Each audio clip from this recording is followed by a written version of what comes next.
the memorial register here at the Osu Military Cemetery.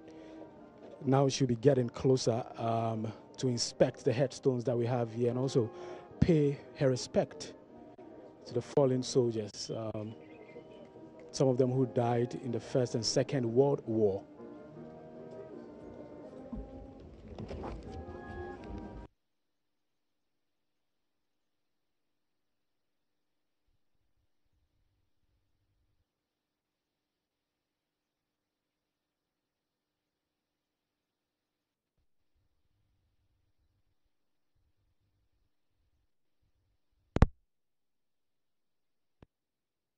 Marriage on April 28, 1992. Got married again on December 12, 1992. Now she's inside right now. But how do you Yes, Maxwell Ababa, we're here at Shinbok Cemetery, where we were bringing you the live coverage of Princess Anne's commemoration of the wreath-laying ceremony. This is exclusively open to Astro News, and we're bringing you those exclusive visuals, that commentary. Myself and Maxwell will be here to bring you more on that. Okay, so let me quickly run our viewers through her itinerary for today. So first of all, she was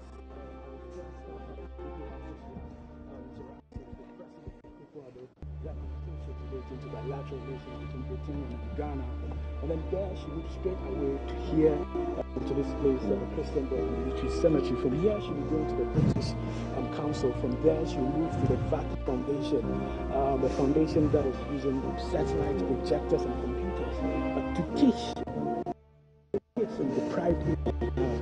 So you have a teacher here in at the foundation of Catholics, and then teaching about 7 different schools. That's an interesting thing. Very interesting one. And yesterday I brought you a very good feature on that particular educational system that is funded by the British government.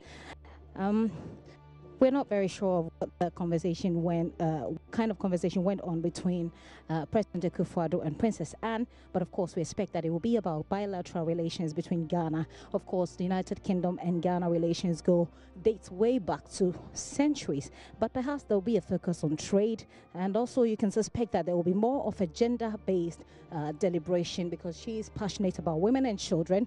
And so we expect that that would have driven the conversation. We'll bring you those visuals much later on in our subsequent bulletins. But she also supports SMEs. And during the day, along the line, we'll be going to visit one of those SMEs that the British government support. Maxwell, you were telling us a bit about her life. Can go on with that. Okay, so just some information. Princess Anne was educated privately at Buckingham Palace.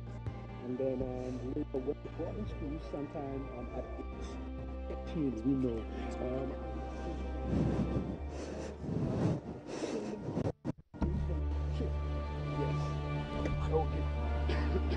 There's still some more on her life, which is an interesting one. We know about the kidnapping attempt years back and the bravery that she showed during that kidnapping episode. Of course, it didn't come off. That attack actually happened sometime in 1974 when she was the target of a kidnap attempt in Pall Mall, London, when a deranged individual tried to bundle her into a car and hold her for ransom. And now I'm sure security has tightened after that event. Well, actually, if you go into that particular story, it tells you the bravery that she herself put up at that point. The guy asked her to get out of the vehicle, and she said, "Bloody not," so or something to that effect. She did not, but later she had to. But then the police came in at some point, and we were able to rescue the situation.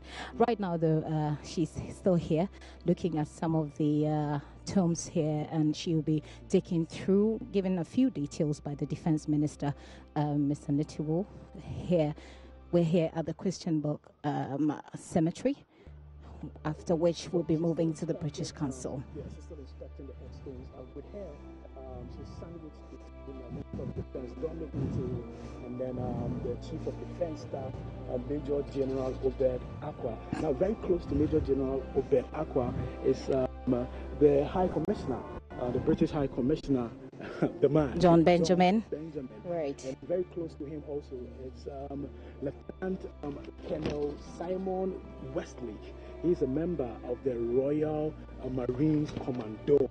So we are the ones with him right now inspecting the headstones here at the Christianburg Military Cemetery. It's a solemn session, and you see, I think we should keep reminding our viewers that Joy News is the only media house present here, and we've been given that exclusive rights to cover this event. That's a privilege. Well, of course it is. Obviously, we know that Princess Anne is not a very fan of the big fan of the media. So, of course, you can hear our voices, but you can't see us right now. The most important thing for you to see is the conversation and the interaction that's ongoing between Mr. Simon and, of course, Her Royal Highness.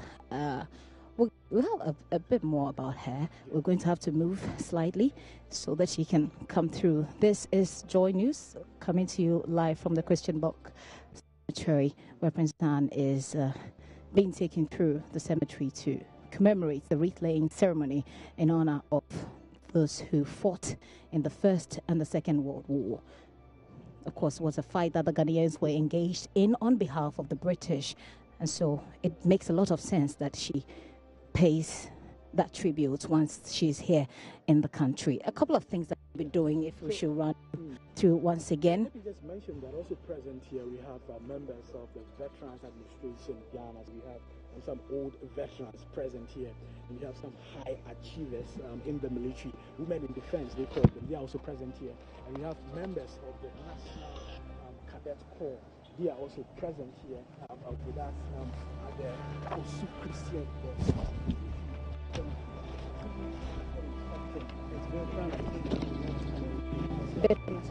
No.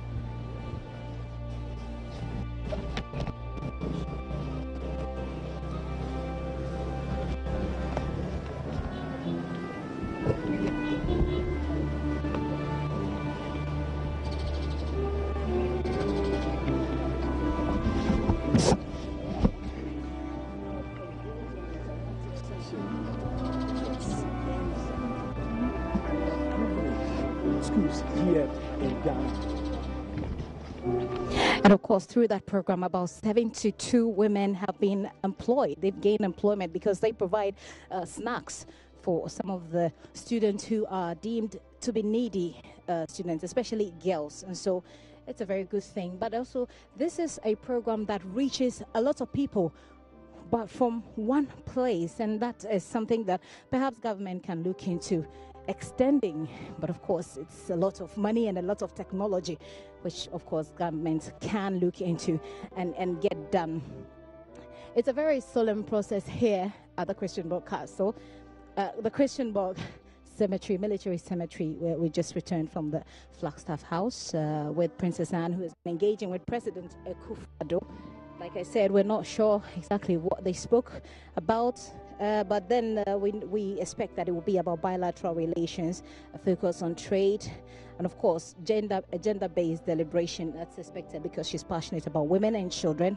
After horse, we know that she likes to horse ride a lot, but quite apart from that, she's passionate about women and children. Now, one of the people that she'll be meeting is Beatrice Edu, our own Beatrice Edu, who did a story on acid attacks on women, and that is one of the stories that has caught her attention. She'll also be engaging with Seth Kwame Boateng, who did our Next to Die documentary, which focuses on the number of children who die at the Konfanochi Teaching Hospital and the number of women who die as well. That is something that has caught her attention as well. So later on in the day at the British High Commissioner's residence, we will be witnessing that interaction, and we'll bring you all the live updates on that. Maxwell, have you got any more things?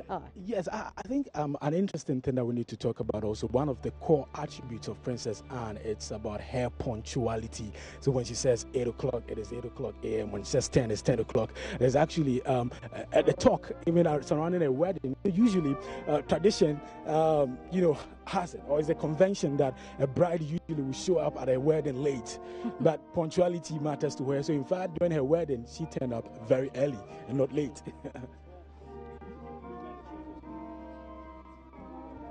we'll try and have get some of the officials present here, engage them in conversation. But the solemn tunes you are hearing, the tunes are actually coming from the Armed Forces Central Band. Right about now, Princess Anne has moved out of the sanctuary itself and is going to have another interaction with some veterans that we have here. First of all, start with the women in defense here, high achievers who are women in the military.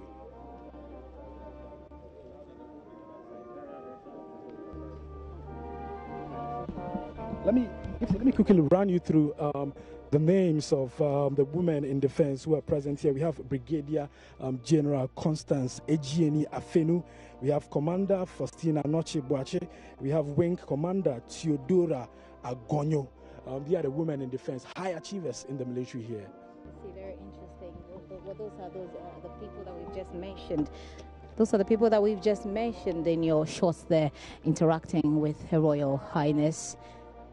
It's always good to acknowledge the role of women, because if you live in a male-dominated society, you know the hardships that you have to go through to get to some of the places that ordinarily men will take for granted. So it makes a lot of sense, once again, that you opt to interact with these women who are seen to be high achievers in their field, of course, in defense.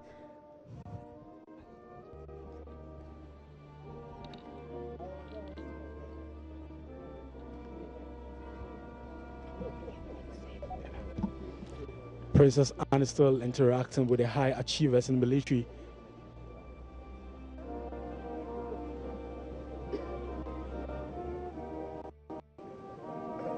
We want to have, at this point, have interactions with someone who works with the British High Commission. His name is Philip. We want to find out from him what, what this visit is about, what it means for Ghana, actually. Philip, you're welcome. Hello. This is very, very surprising.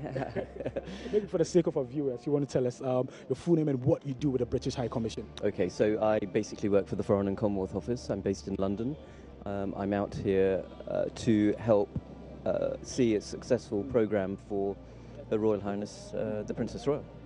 Usually for visits such as this one, I know a lot of preparations go into it. In fact, we've heard of stories where if you want to get the princess to attend your event, you'd have to book it 6 months ahead of time, 1 year ahead of time. How difficult was it putting this event together? It's so yes. I mean, these things they don't come up that often, and we're very lucky to have her here. In the case of the Princess Royal, they go through a visits committee, and we have to prepare for that 2 years in advance through a bidding process, and that's the way we managed to succeed in getting her to come out here.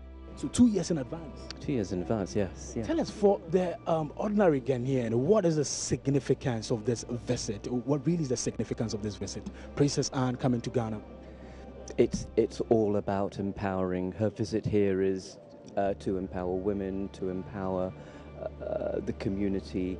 It's also showcase the work the British government does in terms of providing opportunities through DFID programs. We're very, very lucky to have programs where through microfinancing we're able to help young entrepreneurs get on the step ladder to develop their business. They come to us with an idea, and through Sinapi Upper Bank, they're able to see that through. Other NGOs like Engine and the Valky Foundation, they help provide education by long-distance learning, and that's so important to young children who don't often have the opportunity to go to school.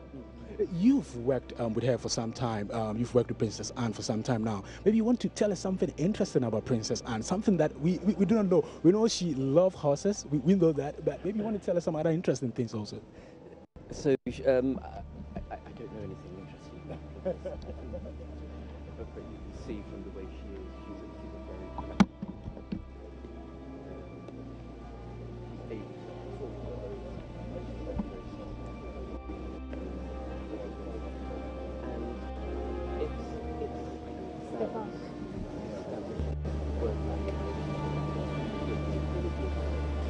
And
So interactions still ongoing right about now.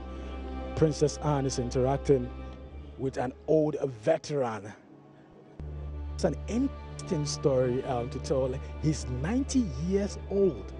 So that's a 90-year-old man standing here, very fit. He tells me, in fact, we had some conversations before this main program started. He tells me that he was enlisted into the military at the age of 16. And now at age 90, fully accomplished military man, very excited. Now shaking hands with Major General Obed Aqua.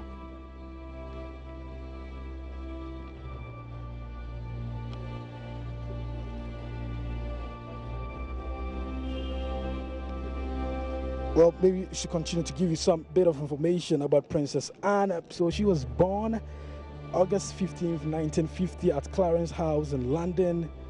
Married to Mark Phillips on November 14th, 1973 at Westminster Abbey. Got divorced April 28, 1992. Got married again to Timothy Lawrence on December 12, 1992. She's the second child and only daughter of Queen Elizabeth and Prince Philip. Princess Anne was baptized at the Buckingham Palace on 21st October 1950 by the Archbishop of York.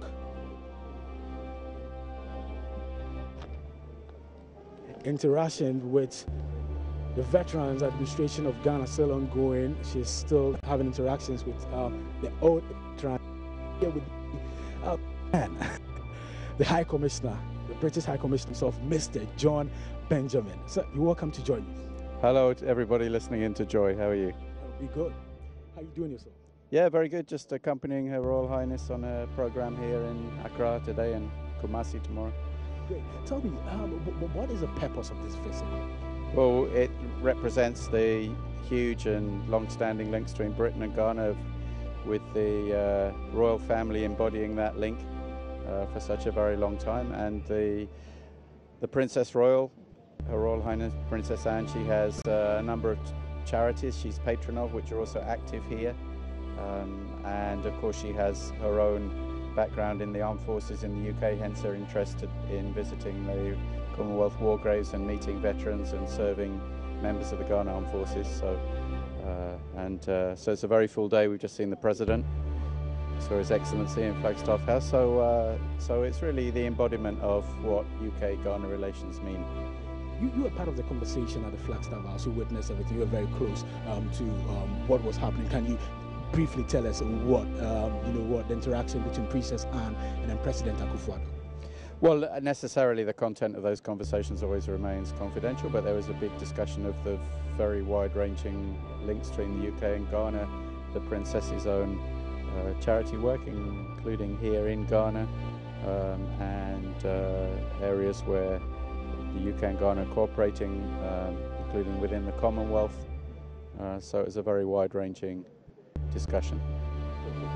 So as the conversation is going on right now, Princess Anne is interacting with some members of the National Cadet Corps. Standing behind her is the Minister of Defense, Dominic Nitiwo, very close to Major General Obed Akwa, who's the Chief of Defense Staff, is the National Coordinator of the National Cadet Corps.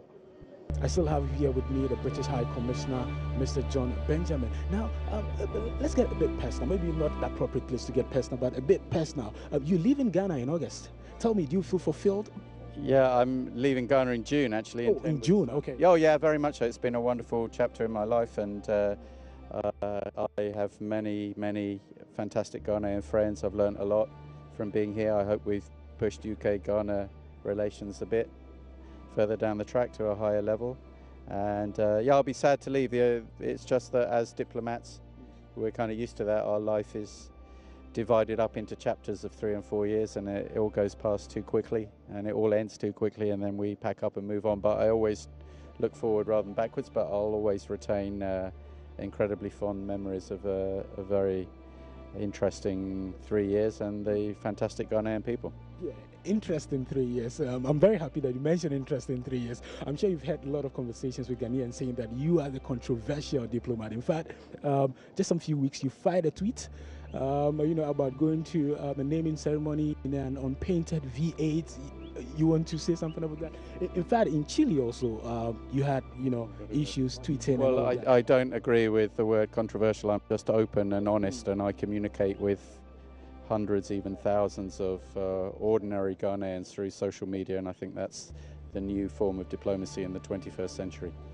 So you don't have issues when people complain about how they say you meddle in the affairs of Ghanaians, you meddle in affairs issues concerning Ghana. Yeah, I know I disagree with that, but it's an open, free, democratic society, so people are right to disagree. I would only point out that I never engage in personal insults or abuse of individuals, so I don't think it's appropriate when criticism is expressed in that format. Thank you very much. Okay, so we just heard the British High Commissioner, John Benjamin. We had some interactions as it stands right now. Princess Anne will be moving to the British Council right now, where she'll be having interactions with some students, some girls from Comfort and the Kama, some girls who are, doing well. We're talking about the fight against child marriage. We're talking about issues militating against women. These girls are doing so well to make sure that girls are able to break the glass ceiling. She's going to have interactions with them, hopefully empower them to do more, and then tell them to stay strong. So that will be happening in some few minutes when Princess Anne leaves here. It's expected that in the next 5 minutes she would get to the British Council and then start interactions with the girls who will be there waiting for her. As it stands right now,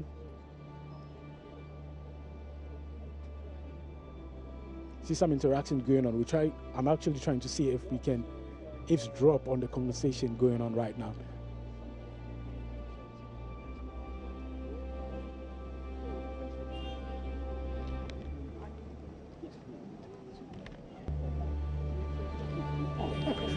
So I have here, okay. So Brigadier General Constance Ejieni Afenu, she just shook hands with Princess Anne. I'll be talking to her briefly to find out from her what it means for her, what this ceremony means for her, and what it means shaking hands with Princess Anne. Brigadier General Constance, you're welcome to join us. Thank you. Tell me, you are one of the high achievers, in the military, and people say that where men go, a lot of the times women are unable to go there. But you've braved the odds, risen through the ranks, and now you're one of the top military people. Being here, what does it mean for you? Well, here we have the princess coming all the way from the United Kingdom and visiting. And then she wants to meet some of the female achievers. And so it's a pleasure, and we feel really honored to be counted among the numbers to meet with her. And especially since she's involved with some military work in the UK.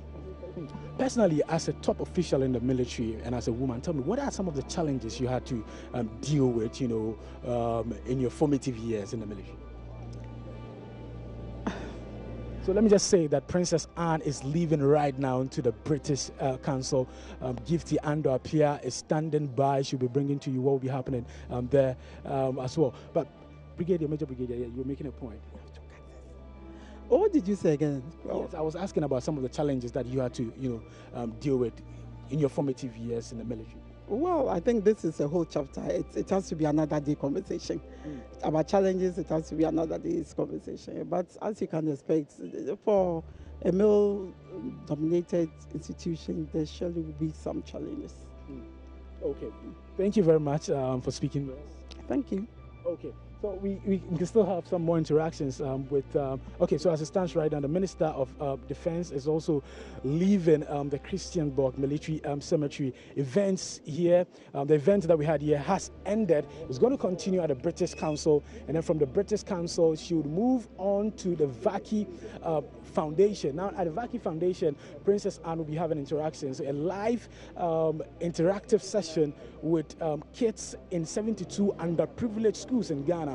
She would have to just be at the Vaki Foundation premises, and then with the aid of technology, she'll be able to have that interaction with this kids. So right from the Vaki Foundation, she'll be moving to Spinters, where she'll be meeting with the proprietor of MGL. Now, DFID is a UK-funded program. They're actually funding some small-scale industries, some Ghanaians who are into some small-scale businesses. She'll be visiting to understand how they are able to keep their businesses afloat in the midst of economic crisis. Let's get closer. Let's get closer right now. Let me have interactions with the national coordinator of the National Cadet Corps. He came here with some members of his cadet. Now, tell me, these are young girls who are in the cadet. Yes. First of all, what virtues or what are you teaching them in the cadet? We know cadet has to do with discipline and all of that. Yeah, but I mean the basic virtue is discipline and loyalty. How to be more loyal to your nation, to your society, to your country, and how to be more disciplined.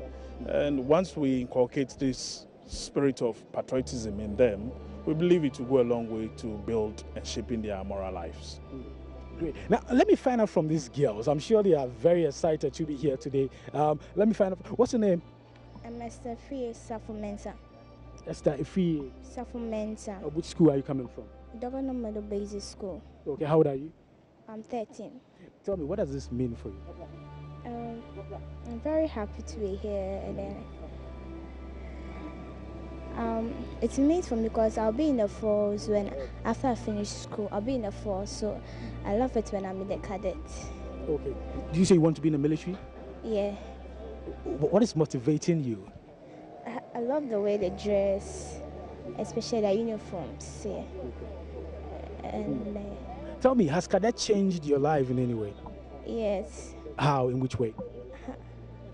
I'm more disciplined now, and I've now changed because of the marchings. We have changed the way I work now.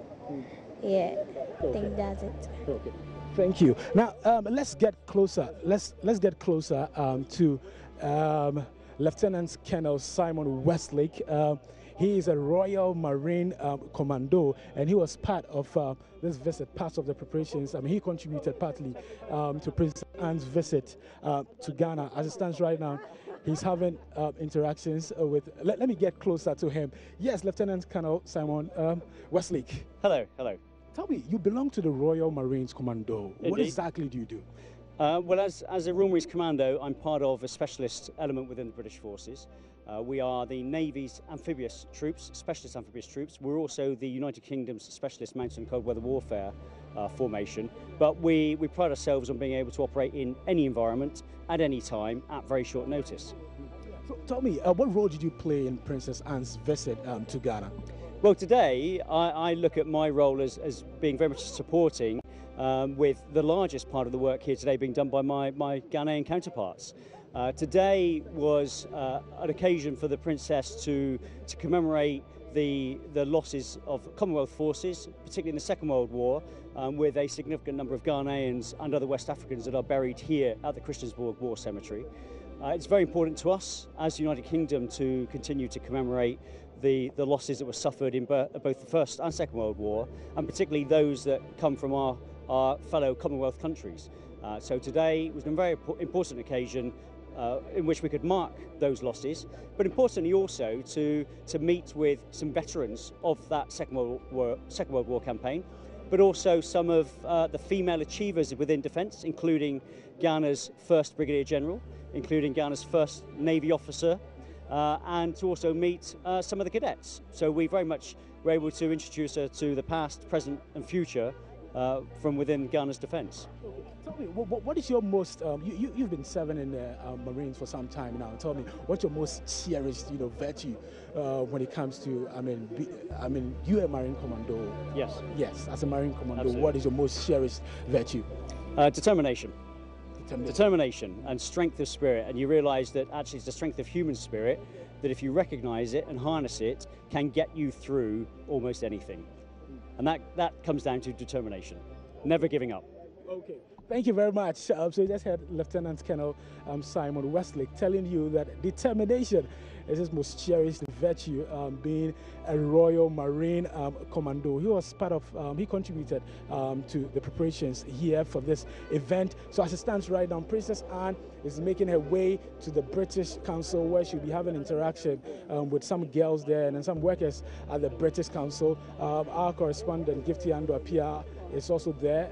She'll be bringing you what will be happening there. Later on, Princess Anne will be moving to the Vaki Foundation, and as I mentioned earlier, she'll be having an interactive session with some of the kids in 72 underprivileged schools. It's going to be a live broadcast session using technology, and then later on she'll be at Spinters Road, have interactions with some owners of small-scale businesses, and then later there'll be a reception where she'll be meeting some eminent Ghanaians. Expected to be at that reception is former President John Ejekum Kufuor. We also have our very own Beatrice Edu. She worked on that documentary Corrosive Love. She would be there, and then the man of the moment said Kwame Boateng, his much talked about documentary on how children are dying at the Komfo Teaching Hospital. The two of them would be there and would have some dignitaries like Alan Mumuni, who is a Paralympian. He would also be there together with other guests at that reception. So there's much to watch out for here on Joy News. Remember, we have the exclusive right to broadcast you this. So coming to you